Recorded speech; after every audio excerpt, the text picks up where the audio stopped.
Santé. Le gouvernement veut permettre le développement de salles de consommation de drogue à moindre risque au-delà de 2022, a annoncé ce jeudi 15 juillet le ministère de la Santé, alors que la ville de Paris souhaite multiplier ses espaces face au crack qui gangrène le nord-est de la capitale. Début juin, le cabinet d'Olivier Véran avait jugé « positif » le bilan des 2 structures de ce genre testées à Paris et Strasbourg depuis 2016, et avait expliqué vouloir pérenniser, dans le droit commun ces dispositifs, dont l'expérimentation n'était prévue que jusqu'en 2022. Ce projet était toutefois suspendu à un arbitrage de Jean Castex, alors que ces « salles de shoot » irritent au sein même du gouvernement.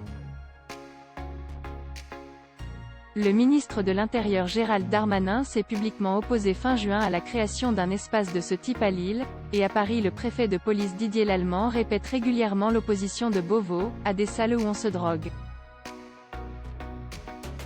Le Premier ministre a désormais tranché et le dossier est bien arbitré, explique le ministère de la Santé.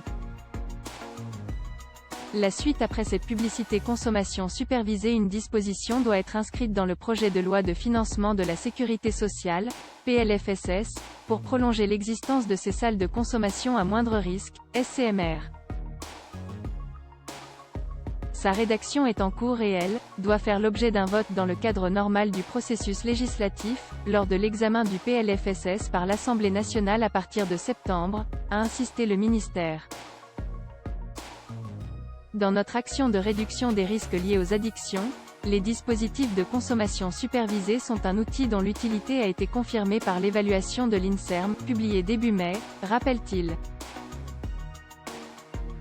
L'adoption de cette disposition permettrait aux villes qui le souhaitent de créer de nouvelles structures. Le nombre de lieux ne sera pas fixé par l'État, puisque selon notre ligne c'est un constat local qui préside à la construction d'un projet, précise-t-on rue de Ségur. La création de nouvelles salles serait ainsi autorisée au cas par cas par le ministère, après concertation entre élus locaux, agences régionales de santé, préfectures et parquets. La suite après cette publicité vers 4 à 5 salles à Paris. De quoi faire évoluer la donne à Paris, où les ravages liés au crack ont pris un tour dramatique ces derniers mois.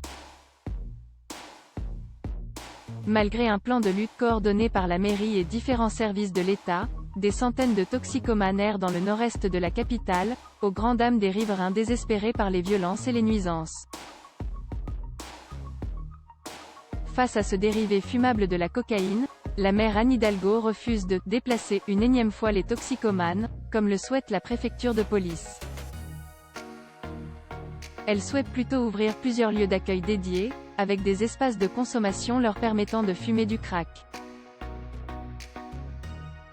La semaine dernière, la maire socialiste a notamment promis l'ouverture d'une structure de ce genre, dès cet été. À terme, la municipalité espère créer 4 ou 5 salles de consommation dans Paris, selon plusieurs élus de sa majorité.